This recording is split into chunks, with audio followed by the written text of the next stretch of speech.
Capítulo 6. Responsabilidade do orador espírita. Centro mal dirigido. Caminhando pela bela cidade, logo chegamos a uma casa espírita, em cujo amplo auditório um palestrante espírita falava para um imenso público. Primeiro, ele manuseou a Bíblia, dizendo que o Deus da Bíblia era um Deus sanguinário. Infelizmente, vemos que alguns espíritas têm medo da Bíblia, quando ela é a confirmação da doutrina espírita. Allan Kardec não foi contra o estudo bíblico, como mostram os seguintes trechos. Muitos pontos do Evangelho, da Bíblia e dos autores sacros, em geral, só são ininteligíveis, parecendo alguns até irracionais, por falta da chave que faculte se lhes aprenda o verdadeiro sentido. Essa chave está completa no Espiritismo. O Evangelho segundo o Espiritismo.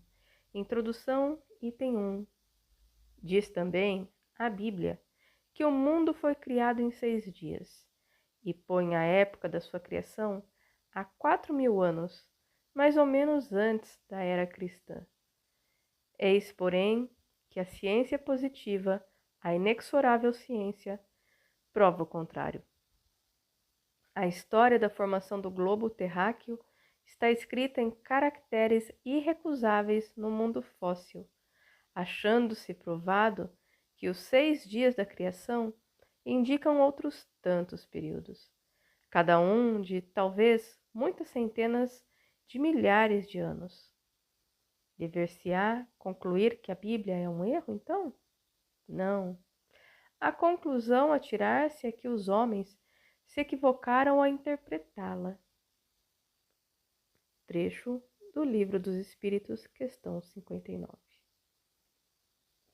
O homem inteligente, Allan Kardec, bem difundiu o estudo bíblico. Entretanto, um palestrante subir em uma tribuna e falar mal do mais antigo livro impresso do planeta faz com que outras crenças julguem que os espíritas são feiticeiros. A Bíblia, bem interpretada, é uma orquestra de magníficos acordes, porém, torna-se preciso estudá-la saindo da letra. O palestrante começou falando de Moisés, dizendo das maldades de Moisés. Moisés era um homem educado e bom. Quem estuda sabe disso, conforme as seguintes passagens bíblicas. Moisés era homem muito humilde, mais do que qualquer pessoa sobre a face da terra. Amado de Deus e dos homens, Moisés, cuja memória é abençoada. Por sua fidelidade e brandura, Deus o consagrou e escolheu-o entre todos os viventes. Depois de falar mal de Moisés, o palestrante discorreu sobre Krishna, que viveu 4.800 anos antes de Cristo.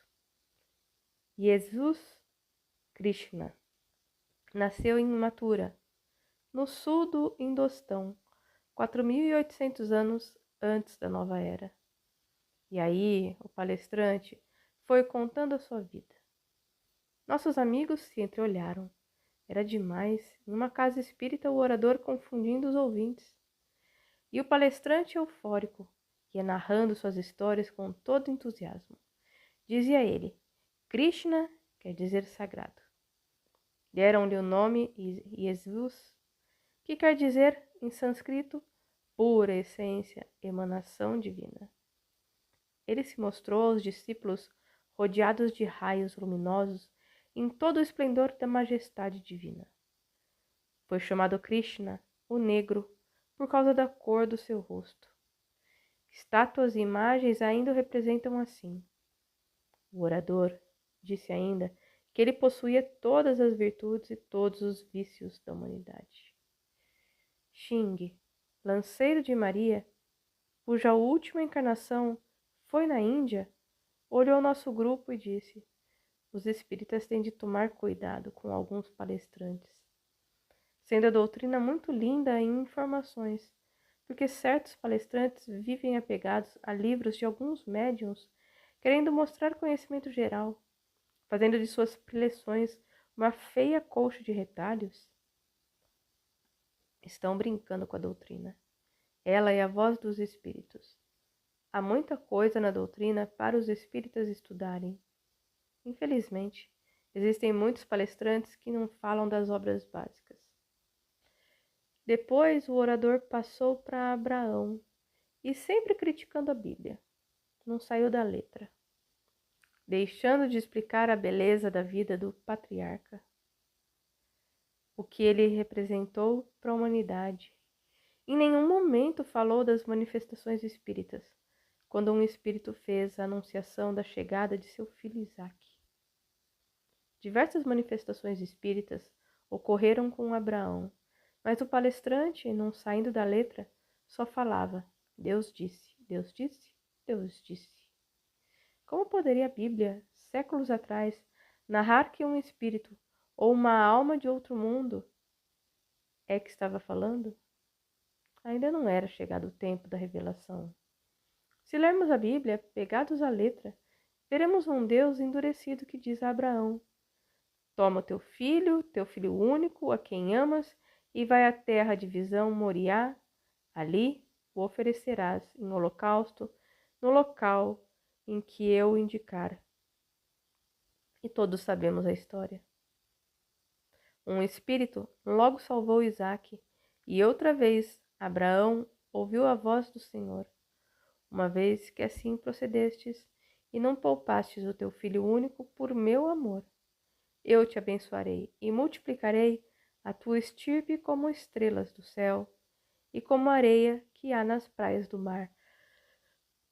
A tua descendência possuirá as portas dos seus inimigos, e todas as gentes da terra serão benditas naquele que há de proceder de ti, porque obedecestes a uma voz. Citando esse trecho, o palestrante atacou a Bíblia, criticando o espírito que se passara por Deus, chamando-o de obsessor. Nós o escutávamos e percebemos que em quase todo o tempo a plateia dormia. Esse orador está perdendo uma grande oportunidade de fazer uma boa palestra, comentou Chris. Se estudasse mais a doutrina, ele compreenderia a Bíblia. Nesse trecho, o Espírito mensageiro do Senhor testa a fé de Abraão e ele, que já tinha conhecimento de que o seu filho ressuscitaria, não temeu que o garoto desencarnasse. Isaque, entretanto, não era o Cristo. Ele morreria, porque era ainda uma alma no mundo de expiação e provas.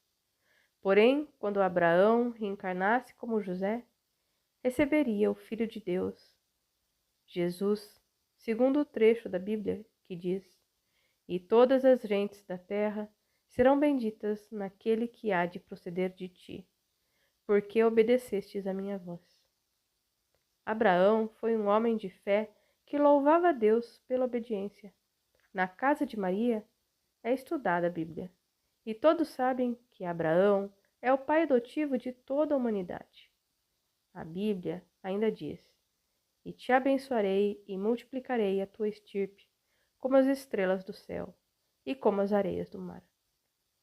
Abraão não foi pai de um único filho. Jesus, ele seria o pai da humanidade. Teria tantos filhos como as areias do mar. Ali, diante dos encarnados e dos desencarnados, o orador espírita falava, porém, sem conhecimento e sempre atacando a Bíblia, cujo conteúdo não compreendia. Depois ele partiu para Confúcio, que viveu 551 a 479 anos antes de Cristo. Até que ele falou umas coisas bonitas. Entretanto, adoramos as obras básicas e não se concebe um palestrante que as ignore. E ele continuava: Confúcio lutava por uma advertência sábia e prudente. Queria que os príncipes fossem virtuosos e cheios de sabedoria, e o povo feliz. Pouco lhe importava a origem das coisas, de onde viemos, para onde vamos, por que existimos. Que lhes importa isso? Respondeu a quem lhe perguntava a respeito da religião e da outra vida. Respondia: pois que ainda pouco sabemos dessa vida, porque queremos entender da outra. A vida de Confúcio é interessante, mas acreditamos que a doutrina veio para explicar e não para confundir. Temos de estudá-la bem, para não criar dúvidas. Confúcio aconselhava respeitar os espíritos, continuou o orador, mas não recomendava evocá-los. Dizia: ninguém pode ser sábio sem ser bom. Aqui o palestrante tinha de aproveitar essa frase e dizer ao público que a doutrina também ensina que a moralidade caminha com a inteligência, afirmando também que não façamos ao outro o que não queremos que nos façam. A doutrina bem ensina a humildade. Depois o orador falou de Maomé, que viveu 570 a 632 anos, e enquanto contava sua vida, gritava entusiasmado quando alguém acordava do pesado sono. Outros permaneciam dormindo. Narrava o palestrante. Maomé encorajou-se e começou a atacar os ídolos. Zombou das estátuas de Robal, o velho de sua esposa Mananate, e também os ídolos de massa comestível. O palestrante prosseguia, mostrando conhecimento, mas o nosso grupo era beneficiado, porque Taj ia nos narrando a vida de Maomé. Ali ficamos sabendo como ocorreu a luta dos impérios grego e persa em Meca. A guerra era seguida com o maior interesse. Os coraixitas não inclinavam-se para os persas, os muçulmanos para os bizantinos. Felizmente, as dissensões entre cristãos e muçulmanos não tardaram a manifestar. Os historiadores, que a princípio apoiavam Maomé, não disseram nele reconhecer um verdadeiro profeta, desprezando-o, apesar ele acreditar em Jesus e em Maria. Nosso irmão Taj narrou a visão de Maomé, quando apareceu-lhe um espírito superior, que ele julgou ser o anjo Gabriel, cercado de iluminados espíritos. Maomé desdobrou-se, indo ao Monte Sião, onde Moisés havia recebido as tábuas da lei, e depois foi a Belém, onde nascera Jesus. Em seguida, foi até o templo em ruínas de Lomão, quando então à sua frente ergueu-se a escada de Jacó, a mesma da perfeição. Maomé deslumbrou-se com o mundo espiritual, bem crente da riqueza do mundo físico, e se encontrou com Deus. Sentiu-se estupefato, desvanecido. Jamais quis expressar o que sentiu e viu, todo o esplendor divino. Nesse instante, nosso instrutor Akagi falou-nos da imprudência de alguns ditos livros espíritas, que dizem que Jesus foi Buda e outras personalidades. Aqui ficamos sabendo como Maomé amava Jesus e Maria. Todas as guerras não impediram que Maomé continuasse sua pregação. Ele não se descuidava do seu harém, pois se casou várias vezes e possuía muitas concubinas, belas escravas ou cativas de guerra que lhes tinham sido oferecidas. Essas mulheres, que serviam à sensualidade do profeta, foram chamadas mães dos crentes. Com as mulheres havia festas e complicações, e Aisha, a jovem filha de Abu, era sua preferida. O harém era uma loucura, ou melhor, um inferno, povoado de mulheres e repleto de intrigas. Muitos afirmam que a mulher é um cavalo difícil de domar.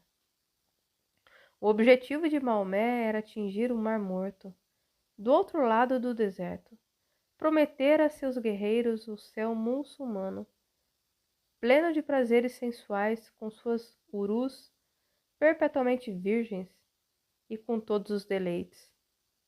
Infelizmente, até hoje muitos acreditam nessa triste promessa. Naquele local, tínhamos a verdadeira história de Maomé, mas o palestrante, querendo mostrar conhecimento apenas atacava, não aproveitando a vida de Maomé, para falar das belas e fantásticas aparições dos espíritos a ele.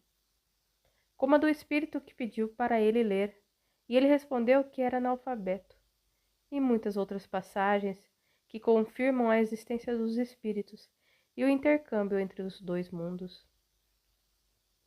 O irmão palestrante parecia ter decorado vários livros. Estava tão empolgado com sua palestra que não percebia que quase toda a assistência dormia profundamente. Nisso, fomos convidados a nos retirar. Aproximamo-nos do instrutor e pedimos: podemos falar-nos mais sobre Maomé? Claro, quando o irmão desejar. Do auditório, ganhamos as dependências da casa espírita, onde notamos um certo abandono, vidraças quebradas, vasos sanitários sem tampa, portas sem maçaneta. Aquele era dia de reunião da diretoria. Vimos que muitos da diretoria ali só compareciam em dia de votação, e recordamos os grandes espíritas que abdicaram da própria vida para se dedicar à doutrina.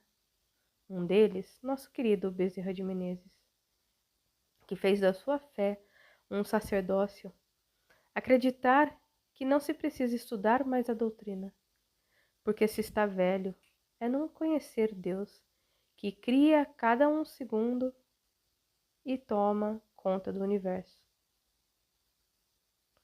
Buscamos os grandes seguidores do Cristo, como Teresa de Calcutá, Irmã Dulce, Chico Xavier, Aura Celeste, e vemos que todos eles, com o passar dos anos, nunca jogaram o cajado na casa do ócio. O pior é que muitos acham que tudo já sabem, que são catedráticos em espiritismo. Enquanto isso, as casas vão sendo tomadas por teias de aranha, porque não há quem as dirija nas bases doutrinárias. Ou naquela reunião de diretoria, seus componentes não chegavam a uma conclusão acertada referente à casa. Tage não quis mais ali permanecer. Fomos até os grupos mediúnicos. Quando fechou-se a porta da sala mediúnica, já se haviam passado 10 minutos do horário determinado para o início dos trabalhos. O dirigente do grupo fez uma prece quilométrica e o grupo se desconcertou. Depois, iniciou o desenvolvimento dos médiuns. Quem não recebia ou não dava manifestação era repreendido, e só os espíritos sofredores podiam manifestar-se. Ali não vimos estudo. Foi lida somente uma página de O Evangelho segundo o Espiritismo. Não demorou, e uma jovem senhora, numa das cadeiras, gritando, e logo todos, assustados, começaram a chorar, e tivemos vontade de chegar até ela. Fomos advertidos de que não fizéssemos, e ali assistimos a uma manifestação da própria alma. Era como se outra personalidade aflorasse naquela pacata senhora. Ela xingava, esperneava e com dificuldades colocaram-na novamente na cadeira. O dirigente do grupo fez com que todos orassem para acalmar o irmãozinho. Porém, o irmãozinho era uma das personalidades que desejava aflorar e dizer muitas coisas que não tinha coragem de dizer para aquele grupo. Era a própria mulher. Ali, permanecemos observando o que estão fazendo com o espiritismo, essa doutrina que os espíritos trouxeram até o plano físico para dar as belezas das leis de Deus, para que o homem descobrisse Deus da bondade. Por isso, o espiritismo surgiu em meio a homens cultos, todos eles para que analisassem e não se deslumbrassem com as revelações. E hoje estão transformando a doutrina apenas em grupos mediúnicos. Muitos médiuns julgam que sua tarefa é missionária, ajudar espíritos sofredores. Se a casa estudar realmente toda a codificação, perceberá que a mediunidade é inerente ao homem, mas que Além da mediunidade, existe um exército de Deus, trazendo a paz entre os homens de boa vontade. Essa paz adentra os centros espíritas, para transformar o ser humano, levando-o a encontrar Deus, conhecer as leis morais e os seus estatutos. Sem reforma íntima, não existe meio de ser fiel aos postulados espíritas. Se cada casa ficar apenas em busca dos fantasmas para doutriná-los, não terá tempo de conviver com o Espírito Santo, que é a pleiade de espíritos do Senhor, e só tem contato com bons espíritos aqueles que tentam se tornar melhores. Enquanto a prepotência, o orgulho, a vaidade e o egoísmo forem seus companheiros, eles não terão flexibilidade para entrar em contato com os bons espíritos. A casa espírita, que não elucidar seus frequentadores, levando-os a um estudo sério da doutrina, dificilmente terá pessoas com uma grande vontade de se tornar melhores, mais caridosas, mais educadas e mais amigas. Agora é a hora de as casas ditas espíritas ligarem a televisão e assistirem aos espetáculos circenses de cura, de ressurreição de pessoas, enfim, de venda de lotes no céu, de venda de água do Jordão, de terra do Monte Sinai, de vestir as pessoas de vermelho para que elas gritem: somos fortes, de vender maçãs com mel para que casais não se separem, de realizar grupos de desobsessões que gritam e gritam. Ao presenciar tudo isso, voltamos nossos olhos para as pérolas que Jesus, através de Allan Kardec, colocou em nossas mãos. Pérolas essas que com o tempo ficam cada vez mais preciosas. Porém, ao ignorá-las em prol da vaidade e do orgulho do homem, logo também muitas casas ditas espíritas estarão com rituais e praticando uma doutrina diferente, apenas para atrair pessoas e se sentirem poderosas. Disse Jesus: estarei presente onde 2 ou 3 pessoas estiverem orando em meu nome. Sabemos que muitos que buscam uma casa espírita não desejam estudar, vão apenas à procura dos fenômenos.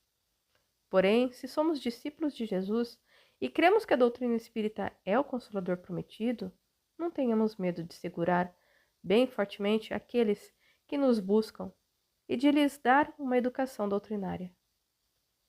Se não os agradarmos, não fiquemos tristes. A cada um Deus ofertou a consciência. E quando não traímos o terceiro chamado de Deus, nossa consciência brilha em paz. Entretanto, se nossa vaidade desejar mudar o fluxo do rio, levando as águas cristalinas da doutrina espírita codificada pelo bom senso encarnado, Allan Kardec, para outro lado, o lado dos espetáculos circenses, teatrais nos quais pessoas distantes das verdades espirituais brincam com nomes respeitáveis dos espíritos do Senhor, fazendo de suas casas não um instituto de cultura espírita, mas um hospício, onde médiuns desequilibrados vivem contando histórias que veem espíritos, que fazem curas, que são perseguidos pelas trevas, que seus filhos mal educados estão sendo obsidiados apenas porque eles trabalham demais para o Cristo. Pelo amor de Deus, né, gente? Quem fizer tais barbaridades não é cristão, porque o Cristo disse: pedi e obtereis.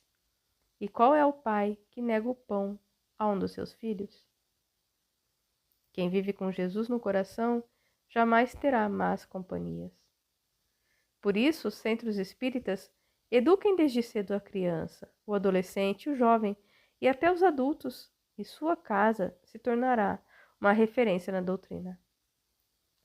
Porém, se suas crianças, adolescentes, jovens, adultos vão à casa dos espíritos com roupas inadequadas, desculpe-nos, encarregados de centros espíritas, mas vocês não são condutores de almas, pois cada diretoria de uma casa espírita é um colegiado do Cristo, pastoreando almas, levando-as até o caminho da salvação, no qual o Cristo O bom pastor espera cada um. A casa espírita deve ser um instituto de cultura espírita, ensinando o homem a ser bom, a ser educado, porque a única arma que o espírita carregará para se defender dos inimigos do espiritismo não serão poucos. É o conhecimento das leis e dos estatutos de Deus. E esses estatutos devem refletir-se em cada gesto de uma vida espírita. A casa que não educa seus frequentadores, por medo de perdê-los, está fazendo muito mais mal à doutrina do que aqueles que a caluniam, porque as casas espíritas precisam se tornar um núcleo familiar, como Jesus fez com seus apóstolos. A casa na qual ninguém se conhece, em que estudamos as obras básicas.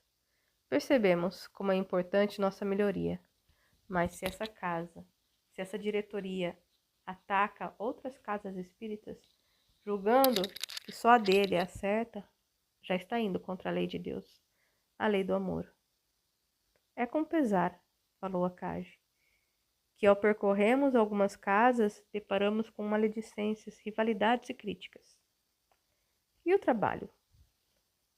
Para isso, eles não têm tempo, porque o tempo de que dispõem é para se encher de prepotência e sair jogando pedras nessa ou naquela casa, irmã.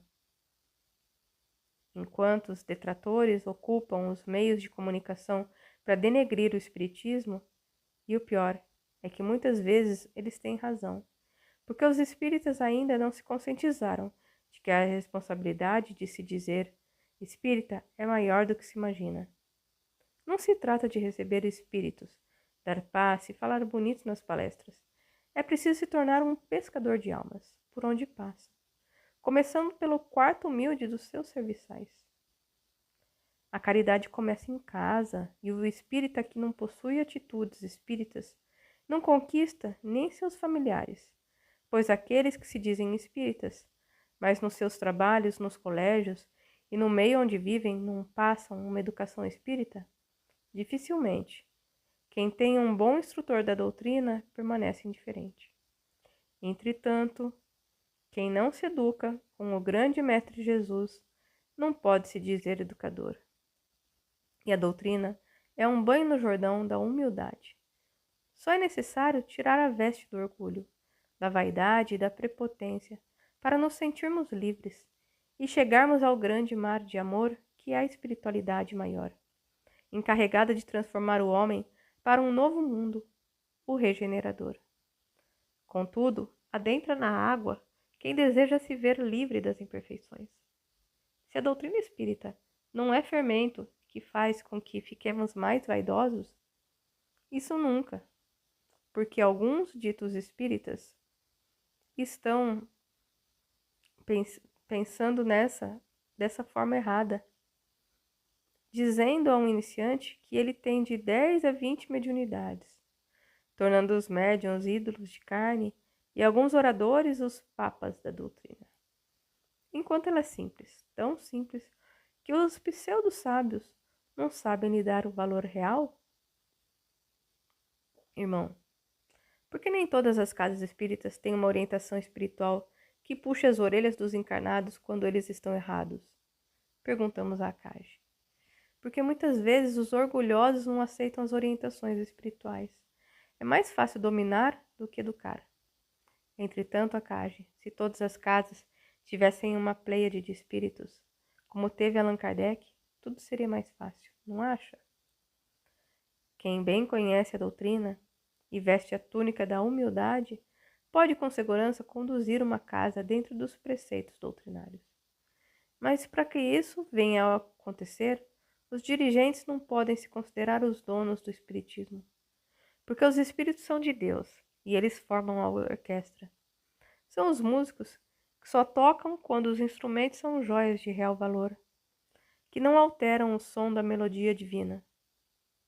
Esperem, está chegando o momento em que muitas casas espíritas terão de mudar, caso contrário, ficarão vazias, não de encarnados, sim de espíritos.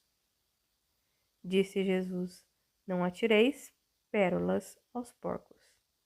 E a espiritualidade já está se cansando dos falsos profetas, que se arvoram em donos do espiritismo, cuja vaidade não os deixa enxergar o que está acontecendo bem perto deles. Hoje, continuou Akage, a Igreja Católica tem um mensageiro que está visitando quase todo o planeta. Até a Igreja viu que a doutrina não pode ficar restrita a uma panelinha de poucas pessoas que se julgam donas do Cristo. E o Papa saiu a pregar, levando sua palavra e simpatia aos confins do planeta, e multidões se curvam ao seu magnetismo. Ele foi o primeiro a deixar a gaiola de ouro, percebendo que o povo tem em Jesus o modelo do verdadeiro amigo.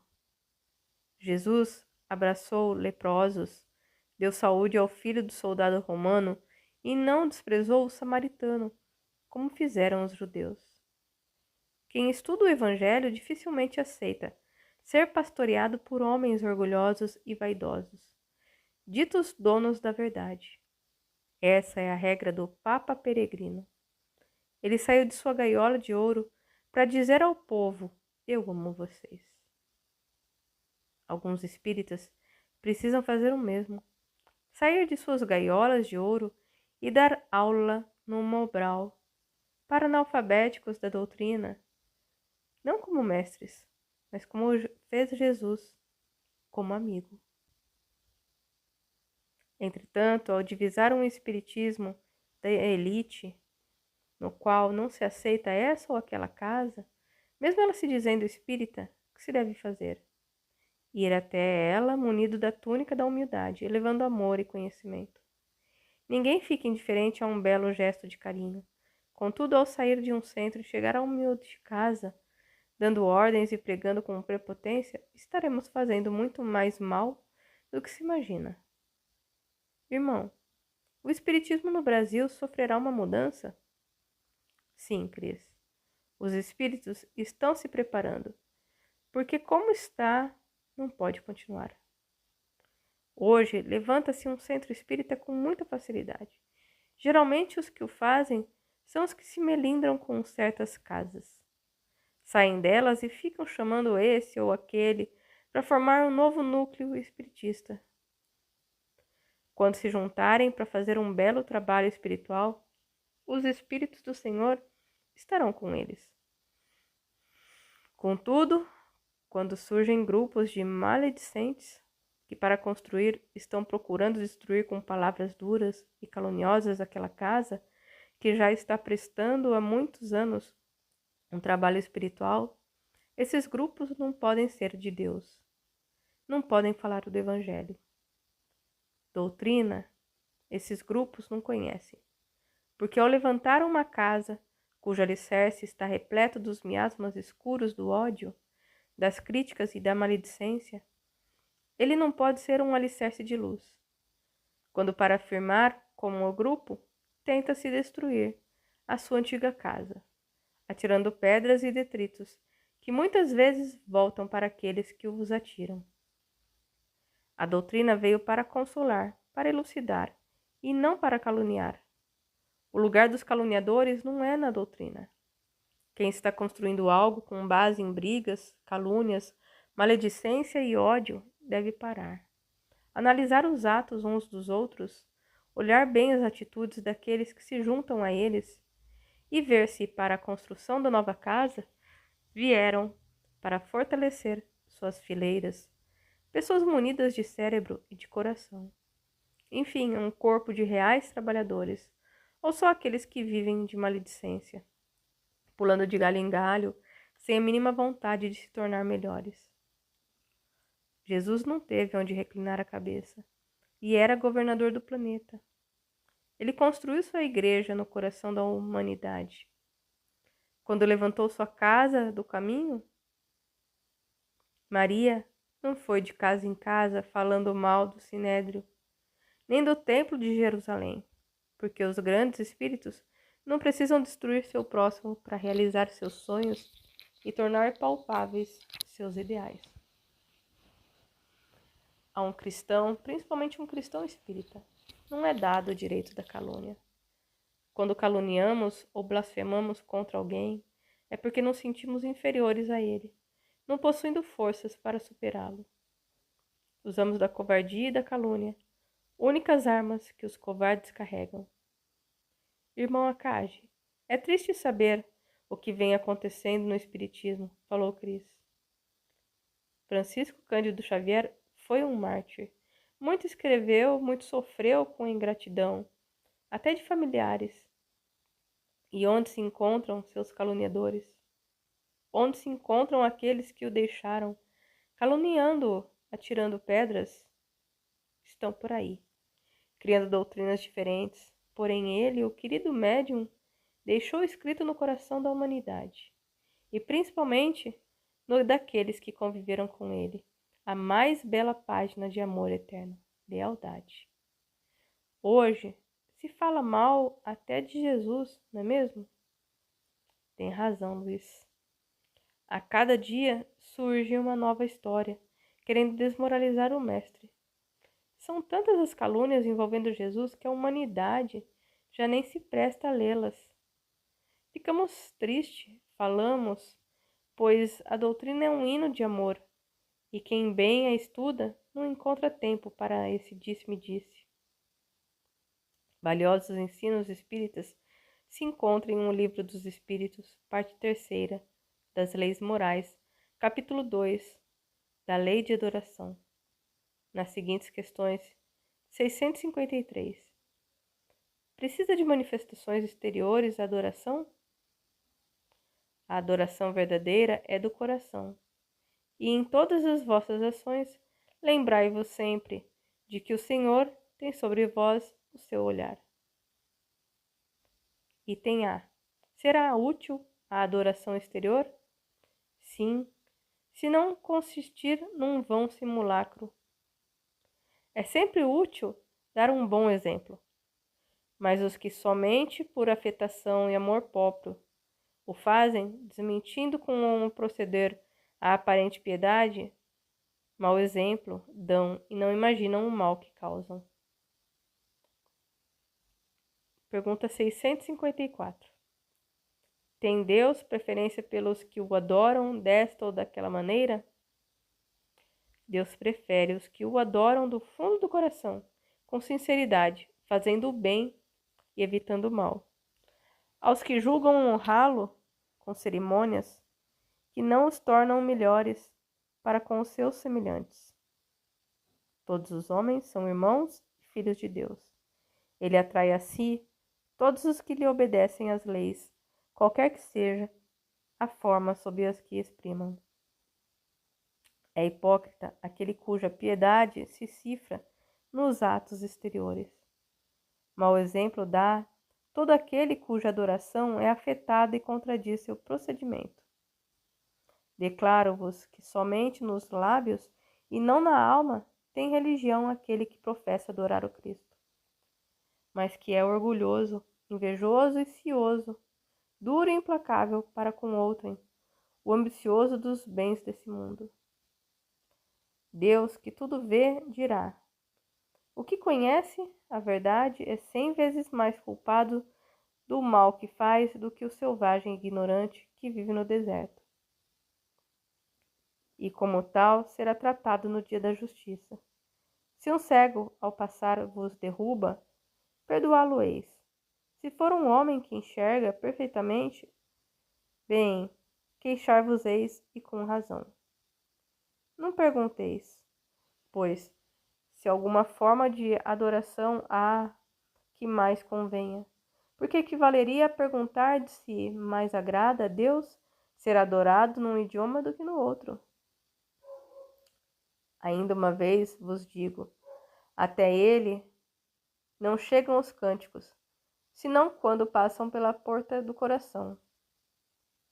Item 655. Merece censura aquele que pratica uma religião em que não crê do fundo da alma, fazendo-o apenas pelo respeito humano e para não escandalizar os que pensam de outro diverso modo? Nisso, como em muitas outras coisas, a intenção constitui a regra. Não procede mal aquele que, assim fazendo, só tenha em vista respeitar as crenças de outro. Procede melhor do que um que as ridicularize, porque então falta caridade. Aquele, porém, que a pratique por interesse, por ambição, se torna desprezível aos olhos de Deus e dos homens. A Deus não podem agradar os que fingem humilhar-se diariamente diante dele, tão somente para granjear o aplauso dos homens. Também gostamos muito do item 755 e 756 de O Livro dos Espíritos. Continuamos nas questões 755. Como pode dar-se no seio da mais adiantada civilização se encontrem seres, às vezes cruéis, quanto aos selvagens? Do mesmo modo que numa árvore carregada de bons frutos se encontram verdadeiros abortos. São, se quiserdes, selvagens que da civilização só têm o exterior, lobos extraviados em meio de cordeiros. Espíritos de ordem inferior e muito atrasados podem encarnar entre homens adiantados, na esperança de também se adiantarem. Mas desde que a prova é por demais pesada, predomina a natureza primitiva. Item 756. A sociedade dos homens de bem se verá algum dia expurgada dos seres malfazejos? A humanidade progride. Esses homens, em quem o instinto do mal domina e que se acham deslocados, desaparecerão gradualmente, como o mau grão se separa do bom quando este é joeirado. Mas desaparecerão para renascer sob outros invólucros. Como então terão mais experiência, compreenderão melhor o bem e o mal. Tens disso um exemplo nas plantas e nos animais, que o homem ha conseguido aperfeiçoar, desenvolvendo neles qualidades novas. Pois bem, só ao cabo de muitas gerações o desenvolvimento se torna completo. É a imagem das diversas existências do homem. É por isso que muitos fogem de O Livro dos Espíritos, concluímos.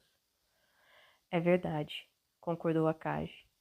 Quem tem o coração repleto de ódio e vingança não pode gostar da doutrina. São pessoas incapazes de amar.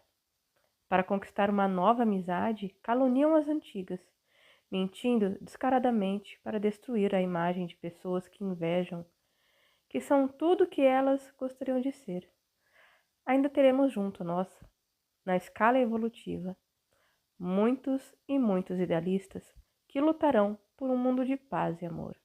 Verdadeiros amigos que não vêm a nós para fermentar o ódio e desunião, mas para nos oferecer as mãos limpas, repletas de dignidade. Esse dia chegará quando o homem respeitar seu semelhante. Então não terá inimigos, não terá inveja de suas vitórias. Trabalhará, não para ultrapassar o trabalho do próximo, sim para apresentar a Deus seus talentos multiplicados. Espero que chegue essa época. A terra está coberta de vibrações baixas e indignas, porque cada palavra caluniosa é um choque no coração do planeta e da humanidade. Não pensemos que nossos pequenos erros não estão sendo vistos por Deus. O que cremos ser uma bobaginha é uma praia repleta de areias movediças, engolindo sonhos e esperanças. Queira Deus, nossos atos venham a se modificar, não como os do que às vezes batem à nossa porta e que mudam para pior, mas como uma renovação de valores, prometendo a nós mesmos uma transformação moral, deixando de fazer tanto mal aos nossos semelhantes. O homem que gosta de intrigas e de calúnias deve fazer um retrospecto da sua vida desde jovem, quando verá que jamais soube ser amigo. Sempre traiu seus companheiros, nunca teve tempo de agradecer as verdadeiras amizades. Sempre teve inveja do seu próximo. Em todas as brigas, em todas as discórdias, era a figura principal. Se cada pessoa fizer uma autoanálise, verá quanto mal já praticou em sua atual existência, que até seus mais íntimos familiares já sofreram com o ódio e a fraqueza da sua alma. Verá também que já passou por muitas igrejas, centros, casas espíritas e em quase todos deixou um rastro de intrigas, de ódio, de brigas, e no silêncio da sua alma pedirá a Deus piedade para suas fraquezas, que o mal que plantou e ainda planta, por onde passa, seja disperso pela brisa suave do amor infinito do Cristo, que seus lábios, cuja saliva ácida parte em direção às pessoas que sabem amar, tornem-se adocicados para não causar mais danos do que hoje tem causado. Que ore a Maria, cuja bondade ficou grafada em nossas lembranças, quando vendo Jesus sendo agredido, colocou suas benditas mãos no rosto do soldado romano em forma de carinho e piedade. Peça-lhe que não a deixe perdida na selva do ódio, mas que adentre no paraíso da doutrina espírita e busque a fonte da sabedoria, que são as obras básicas, e se alimente de O Evangelho segundo o Espiritismo. Capítulo 17. Sede perfeitos, itens 3 e 4, que tão bem nos elucidam como deve ser o verdadeiro espírita. Não deixe as rugas do seu rosto tornarem-se crateras escuras pela face contraída de ódio e de rancor. Abra um sorriso, acreditando que ninguém lhe odeia por sua fraqueza, que aqueles que caminham são almas que já transcenderam a um plano mais alto e que oram por nós no silêncio dos seus quartos. Os erros, devemos riscá-los de nosso livro da vida, com o propósito de nos tornarmos melhores, para desfrutar de um mundo de paz. E se nossa língua maledicente desejar pular para fora, como um enfurecido animal, desejando derrubar e ferir o próximo, que as mãos abençoadas do Cristo selem nossos lábios, para que jamais venhamos a usar mal o dom da palavra. Ajudem-nos a nos tornar melhores. Só assim seremos dignos de nos dizermos espíritas. Todos nós ouvimos esta prece em silêncio.